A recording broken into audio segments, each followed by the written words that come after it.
আজকে যে বিষয়টা নিয়ে কথা বলতে এলাম সেটা হচ্ছে কালসর্পদোষ। এই কালসর্পদোষ মানুষের জীবনে থাকলে মানুষের জীবনকে অন্ধকারের দিকে ঠেলে নিয়ে চলে যায়, অপ্রাপ্তিতে ভরিয়ে দেয়, সব কিছু বাধার মধ্যে জীবনটাকে ফেলে দেয়, সফলতার মুখ দেখতে সহজে দেয় না। খুব খারাপ, খুব ভয়ঙ্কর একটি দোষ। জন্মছকে 5খানা ঘর যদি পরপর খালি থাকে তখন কালসর্পদোষ সৃষ্টি হয়। এই কালসর্পদোষ 12 প্রকারের আছে এবং 12 প্রকার কালসর্পদোষের ভিন্ন ভিন্ন ফলাফল আছে এবং তাদের ভিন্ন ভিন্ন নাম আছে। পরবর্তী এপিসোডে আমি জানাবো কোন কালসর্পদোষ থাকলে কীরকম ফল লাভ হয় এবং তাদের কী কী নাম। তো আজকে কিছু ঘরোয়া প্রতিকার আমি তোমাদের জন্য জানাচ্ছি। তোমরা এই ঘরোয়া প্রতিকারগুলো ঘরে বসে পালন করো। প্রথমেই তোমরা পূর্ণিমার দিন, প্রত্যেক মাসের পূর্ণিমার দিন এবং শনি মঙ্গলবার, যদি শনি মঙ্গলবার নাও পারো পূর্ণিমার দিন তোমরা মনসা গাছে কাঁচা দুধ ঢালবে।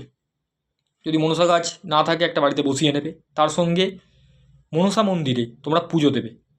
ঘটা করে যদি তোমরা পুজো দিতে পারো তো খুব ভালো, না দিতে পারলে কোনো প্রয়োজন নেই। তোমার নাম গোত্র বলে একটা প্রণামী মূল্য দান বক্সে দেবে অথবা ঠাকুরমশাইয়ের হাতে দেবে, বলবে এটা যেন পুজোর কার্যে ব্যবহৃত হয়। এবং তার সঙ্গে তোমাদের যেখানে গৃহমন্দির, যেখানে ঠাকুরের স্থান, সেখানে কালীয় দমনের যে ফটো এবং ভগবান বিষ্ণু, নারায়ণ ভগবানের একটা ফটো তোমরা অবশ্যই রাখবে। সেখানে ধূপদীপ দেখাবে, নিজের মনের কামনা বাসনা জানাবে এবং জানাবে এই অশুভ ফল থেকে তোমরা যেন মুক্তি লাভ করো। তো এটাতে করো, তোমরা অনেক অংশে শুভ ফল পাবে।